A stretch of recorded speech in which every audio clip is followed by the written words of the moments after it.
to be different, fear to be futile. The space I take yields a creative mind, standing on the edge of time, pounding on the door of new. No limits as to what you and I could ever do. 10 steps forward and no steps back. Continue your questions, I never will cry. Tall I stand and taller I'll grow. You can never know where time goes. Step into this world, your mind grows. Faster sprouting seeds sprinkled on the most fertile ground you've ever seen. Hi, I'm Sarah Elizabeth Charles. We're in Brooklyn, and this is Theorematic.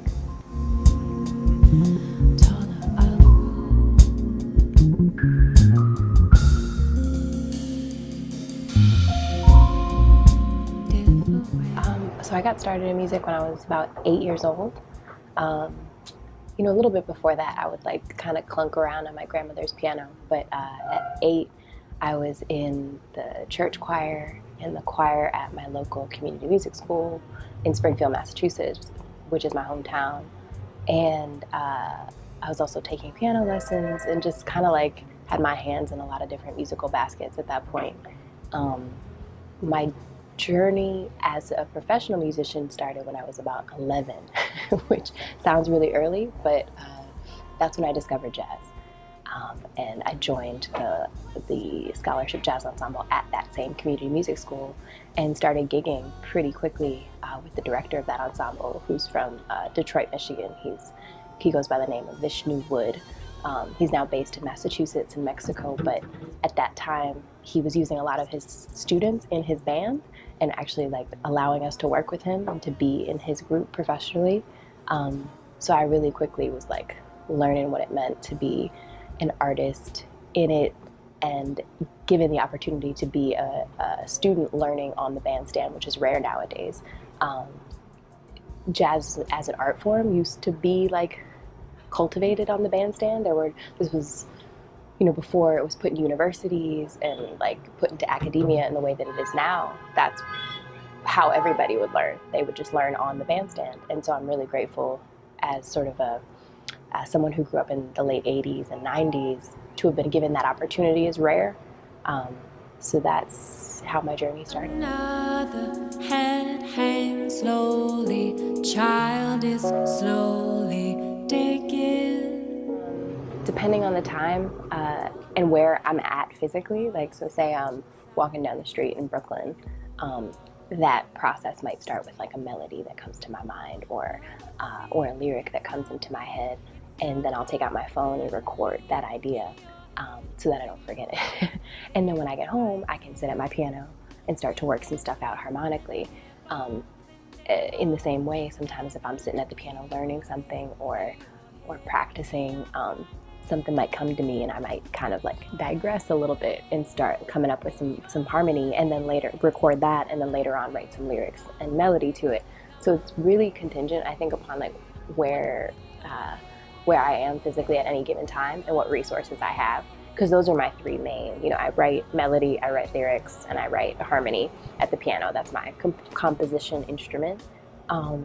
So it just depends on where I'm at.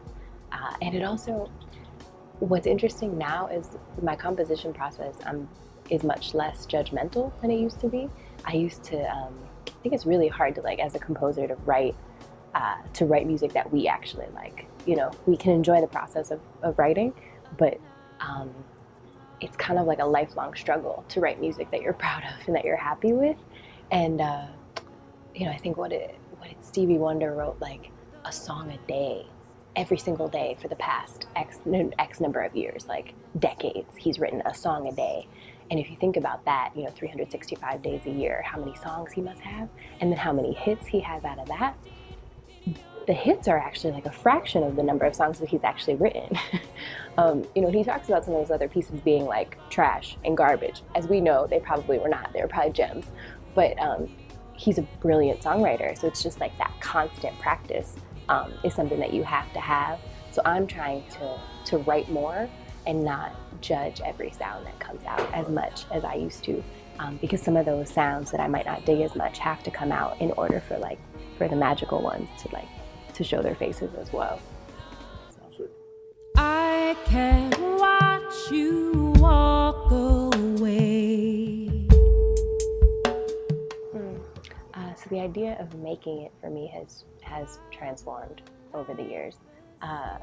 For me now, at this point, being able to live my life, create the music and the art that I want to create, cultivate the type of creative environment that I want to cultivate, which is really having more to do with like my teaching artist life, and then just being happy as often as I possibly can. Those are my goals, and that's what I'm qualifying as being, as making it. Oh, I'll add one more. Also, being self-aware and continuing to learn about myself and challenge myself and grow as a human being. I think that as we get older,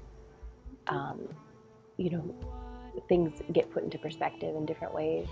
Different things happen in our lives, and those experiences color our ideas of success and our ideas of what you need to be happy or where you want to be at any given time. And I think for me,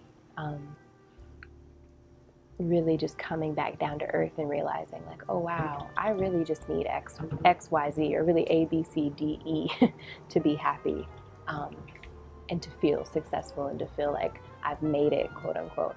So at this point, like right now, by any other person's definition, they might be like, oh yeah, like you're on your way, Sarah, like you're climbing, but you're not. But I feel like I've made it. I feel like I'm to a point right now where I'm able to make the art that I want to make, support myself, have a good life, and continue to challenge myself and be self-aware. And I don't know what else I would want to ask for at any given point. So if I get more followers, great. if I make more records, which I absolutely plan to, awesome. But yeah, being able to steer my own ship too. The whole record label thing used to be something that I wanted, like having a larger label. But right now, I released my most recent project, Free of Form, through Christian Scott's Stretch Music label, and in partnership with Rope-a-Dope. And those are independent labels. But for those young artists out there that are listening to this, I own everything. I own my master, I own my music. And that's huge, to be able, and that's the whole game. And so right now, just because of where I'm at in my career, if I were to go with a larger label, I wouldn't own my stuff. And that idea terrifies me.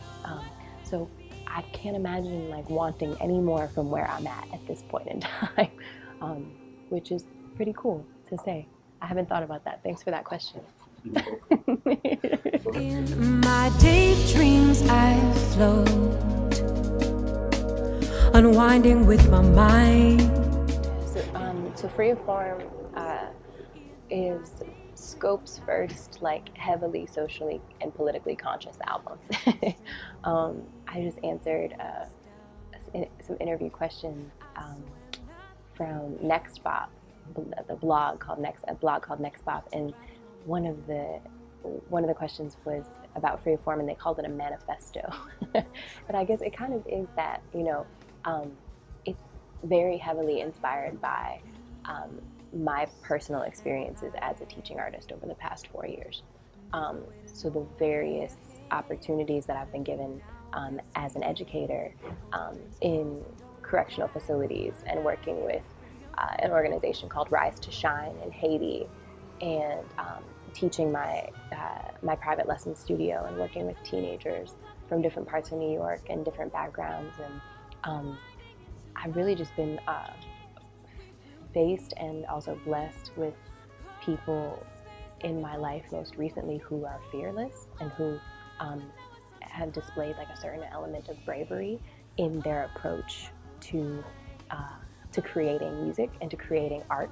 And they're not professionals, right? So I am a professional, and there have been certain things in my most recent past that I've been afraid to comment on. Things that are taking place in our society here in this country, things that are taking place globally. that I've sort of hesitated, commenting on via my music.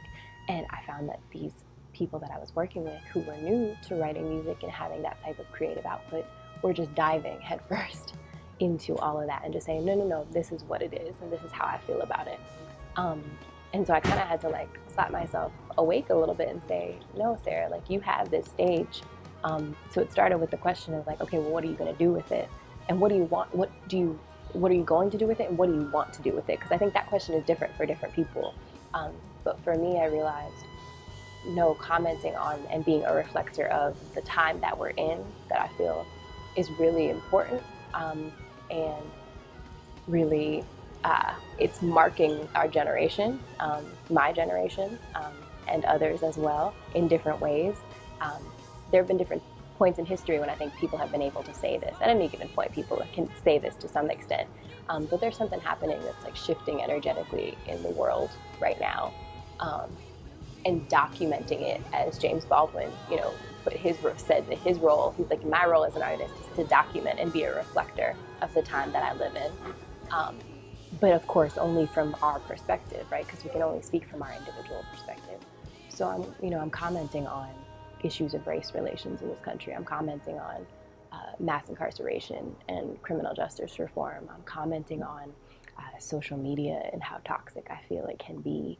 I'm commenting on not only the ills of the internet, but also the graces of it and how wonderful of a tool it can also be. I'm commenting on gender issues. I'm commenting on issues around addiction and how it can affect families. Things that feel like they're very close to me because of different experiences that I've had in my life over the past 3 to 4 years. So that's really like it's been the culmination, 3 to 4 years of just experience, and then the output is just the reaction to all of those experiences, and my opinion within the context of them too, which is fluid and will shift and will change. But right now, that's what Freeform exists as, sort of like this socio-political manifesto, I guess, and Scope's third record. So. Down is not welcome here. They say I'm right. Teaching that I do through Carnegie Hall, also through an organization called Dakota, and then through Rise to Shine in Font-Parisienne, Haiti. Those are all, they exist as different projects. The projects with Carnegie Hall and with Dakota are songwriting projects primarily, and some sort of like music development projects. So we'll do individual or small group instruction. We do composition, orchestration, arranging. There's a project called the Lullaby Project through Carnegie Hall where artists come in and write original lullabies with expectant mothers and or fathers, or mothers and fathers of young children. So they get to write like original lullabies for their families or for their kids. And then Rise to Shine is it's essentially an early childhood education center in Haiti. So I started to develop in 2013 early childhood music curriculum for them. So they're learning solfeggio, they're learning rhythms, they're beginning to read music, they have keyboards, and these are like young kids. And given where they're at and the nature of like Haitian music, so my father is originally from Port-au-Prince, Haiti, so that's my initial connection to Haiti. And the music growing up, it's crazy because like compa and rara and like the different types of styles, voodoo even, the different types of styles of music that exist are already super complex. So what was amazing when we started to work with the kids there was the fact that they were already on like a higher level, just because by nature the music that they've been listening to their whole life exists on a particular level. So we've been able to move, and each time I go, I like add more to the curriculum and add more. And the teachers are great, and I'm training them in order to have them be able to teach the kids. 10 steps forward and no steps back. Continue your questions, I never will cry. Tall I stand and taller I'll grow. You can never know where time goes. Step into this world, your mind grows. Fastest sprouting seeds mingled on the most fertile ground you've ever seen.